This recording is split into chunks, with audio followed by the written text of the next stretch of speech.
Oi, aqui é o Zé. E Lília. Nesse vídeo nós vamos falar sobre alguns assuntos. Então, o primeiro assunto, dons. Em 1 Coríntios 12, fala assim, no primeiro versículo: acerca dos dons espirituais, não quero, irmãos, que sejais ignorantes. Agora o versículo 4 em diante. Ora, há diversidade de dons, mas o Espírito é o mesmo. E há diversidade de ministérios, mas o Senhor é o mesmo. E há diversidade de operações, mas é o mesmo Deus que opera tudo em todos. Mas a manifestação do Espírito é dada a cada um para o que for útil. Porque a um pelo Espírito é dada a palavra da sabedoria, e a outro pelo mesmo Espírito a palavra da ciência, e a outro pelo mesmo Espírito a fé, e a outro pelo mesmo Espírito os dons de curar, e a outro a operação de maravilhas, e a outro profecia, e a outro o dom de discernir os espíritos, e a outra a variedade de línguas, e a outro interpretação de línguas. Mas um só e o mesmo Espírito opera todas essas coisas, repartindo particularmente a cada um como quer. O que eu quero dizer sobre esse assunto?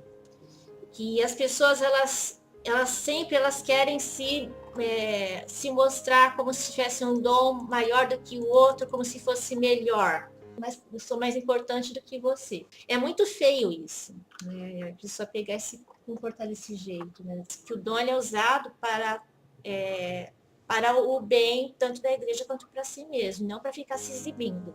Por exemplo, vamos ver aqui tem um dos dons que é citado aqui na Bíblia, o 10. E a outra operação de maravilhas, e a outra profecia, e a outro dom de discernir os espíritos, e a outra variedade de línguas, e a outros interpretação de línguas. As pessoas gostam de tanto assim, gostam de ficar usando questão de se você não fala em línguas, então você não tem, não é batizado no Espírito, né? É mais ou menos isso, né? E isso não é legal, não é uma coisa que seja, não é uma coisa saudável no meio das igrejas, ficar falando desse tipo de coisa. O dom mais importante mesmo, que é citado, o mais importante é de profecia. Né? E as pessoas pegam e enaltecem o dom de línguas, né? Não é assim que se faz, né? Isso que faz, isso é errado, né? Ficar se exibindo com dons. E também, quero pegar aqui uma outra passagem, em Romanos 12, rogo-vos, irmãos, pela compaixão de Deus, que apresenteis vossos corpos como um sacrifício vivo, santo e agradável a Deus, que é o vosso culto racional. E não vos conformeis a este mundo, mas transformai-vos pela renovação da vossa mente, para que experimenteis qual seja a boa, agradável e perfeita vontade de Deus. Porque pela graça me foi dada, digo a cada um dentre vós, que não tenha de si mesmo mais alto conceito do que convém. Ou seja, a pessoa não tem que ficar assim se achando o máximo. Ela tem que se colocar no lugar dela ali, entendeu? Mas assim, aí tá aqui, vamos ver aqui. Não tenha de si mesmo mais alto conceito do que convém, mas que pense de si sobriamente, conforme a medida da fé que Deus repartiu a cada um. Vamos ver aqui agora no versículo 4. Pois assim, em um corpo temos muitos membros, e nem todos os membros têm a mesma função. Assim nós, embora muitos somos um só corpo em Cristo, e individualmente uns dos outros. De modo que, tendo diferentes dons, segundo a graça que nos foi dada, se é profecia, seja ela segundo a medida da fé. Se é ministério, seja em ministrar. Se é ensinar, haja dedicação ao ensino. Ou que exorta, use o dom em exortar. O que reparte, faça como liberdade. o que preside com zelo, o que usa de misericórdia com alegria. E aí, e você? Dom é algo que Deus dá, né? É presente, ou seja, basicamente o que nós temos é Deus que dá. De forma geral, são dons. E dons são, digamos, instrumentos, ferramentas para você utilizar para o bem. Uma ferramenta é algo neutro, você pode utilizar para o bem ou para o mal. Ou seja, tudo que nós temos que usar para o bem. O curioso é que lá fala assim, que o Espírito concede o dom conforme ele quer, conforme o Espírito quer. Ou seja, talvez eu queira um dom de Deus, mas ele vai conceder conforme ele quer, né? Não conforme o meu querer. Uma vez eu entregando um dom, seja esses que estão narrados aí no texto, ou outros, é ele que concedeu e é para eu utilizar, para nós utilizarmos da forma correta, né? É uma ferramenta. É isso. E também o fato de a pessoa ter dons de cura, isso também não significa que a pessoa esteja em sintonia com Deus.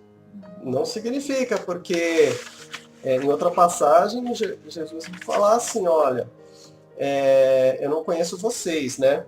Não conheço vocês. Aí a pessoa vai falar, mas nós curamos em seu nome, né? Nós profetizamos no seu nome, né? Aí Jesus fala, eu não conheço vocês. São os hipócritas. Então, o fato de a pessoa ter dons, fazer milagres, profetizar, pode ser a coisa mais maravilhosa do mundo, não significa que a pessoa esteja em sintonia com Deus.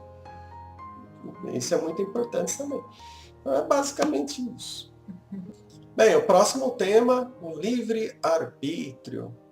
O livre-arbítrio é um assunto complicado, né? É um assunto que pode ser teológico, ou seja, religioso, ele pode ser filosófico e também científico. Enfim, na parte da teologia, já li bastante, mas tem que ler muito mais. O meu entendimento até então é o seguinte, que Deus nos deu o livre-arbítrio e nós temos ainda hoje o livre-arbítrio parcial. Parcial, ou seja, nós temos a liberdade de escolher o caminho certo ou errado. Isso somos nós que temos que escolher. Livre-arbítrio parcial. Outras coisas podem ser predestinadas. Por exemplo, a pessoa nasce, já é predestinado que um dia vai morrer. Nasce, morre, se joga algo para cima, a coisa cai. Leis da física, isso já é predestinado. Mas pelo menos a questão de você escolher o bem e o mal, isso é livre-arbítrio.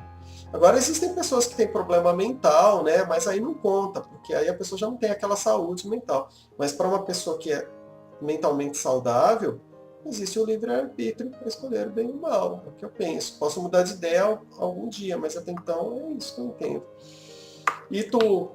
Bom, tem algumas pessoas que acreditam que nós não temos livre-arbítrio, né? E quando na verdade, o meu ponto de vista, o que eu entendo na Bíblia, é que nós temos sim livre-arbítrio. Né? Que se não tivéssemos livre-arbítrio, então seria um mundo seria um mundo estranho. Seria estranho esse mundo onde se a gente não tivesse livre-arbítrio. Mas Deus ele deu esse livre-arbítrio para o ser humano. Então ele nos fez a imagem e semelhança dele, ele nos deu essa capacidade de escolha, e ele não deixou de ser Deus por causa disso. Se ele não quisesse, ele não daria. Ele sabe o que ele está fazendo. Ele pegou e pensou, ele pensou assim, eu vou dar capacidade de entendimento, de escolha para o homem. Eu vou dar capacidade de entendimento para o homem, sim. Ele vai ter livre escolha. Aí, e tem gente que acha que só porque Deus nos deu a livre escolha, ele deixou de ser ele não é tão Deus assim. Tá errado pensar dessa forma. Não é assim. Se ele é soberano, ele tem a soberania. Se ele quiser dar o livre-arbítrio, ele é soberano para fazer isso também, né? Uhum. Porque se ele não puder fazer isso, então conclui-se que ele não é soberano para fazer isso. Uhum. É uma ideia, né? Se ele desse, quer dizer que ele não seria Deus, então ele só pode ser Deus se ele não der. Não vejo sentido nisso. Dizer que ele só pode ser Deus se ele não der o livre-arbítrio. Se ele der, ele deixa de ser Deus ou passou a ser menos Deus por isso. Outra questão também é que eu entendo que Deus pode fazer alguma interferência no nosso livre-arbítrio, mas seria a exceção, não é a regra. Ou seja, se ele quiser fazer uma interferência no meu livre-arbítrio em alguma ocasião, ele faz. Porque na Bíblia existem alguns casos assim. Mas isso não significa que seja regra, é 100% assim. Não, são exceções. Assim como Algumas questão... coisas na vida que acontecem, Deus interfere, porque ele sabe que vai ser melhor de tal jeito do que de outro. Assim como questão de milagre. Milagre, eu entendo que é exceção. Não é uma regra assim, sempre vai acontecer. Milagre que eu falo não é nesse sentido de respirar um milagre. Estou falando de coisas que a nossa ciência não consegue entender. Coisas totalmente estranhas, nesse sentido que eu estou falando. Eu entendo que milagre nesse sentido é exceção. Não é uma regra assim, não, vai acontecer, tem que acontecer todo dia, todo mês, todo ano. Não pensa assim, é exceção. É isso.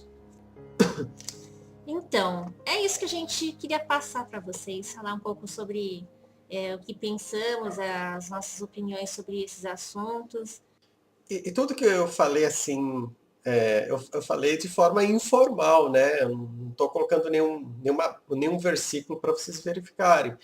Tudo informal, né? Quem quiser entra no meu canal, que é o Língua Viva no YouTube. Língua Viva, tá o meu rosto lá. Aí eu coloco lá os versículos, explico tudo, né? Aí vocês podem comentar, debater lá. É isso. Então é isso aí, gente. Até a próxima, viu? Curte o canal da gente aí, tá? E dê um joinha no vídeo, compartilhe, tá bom? Beijo, tchau, tchau.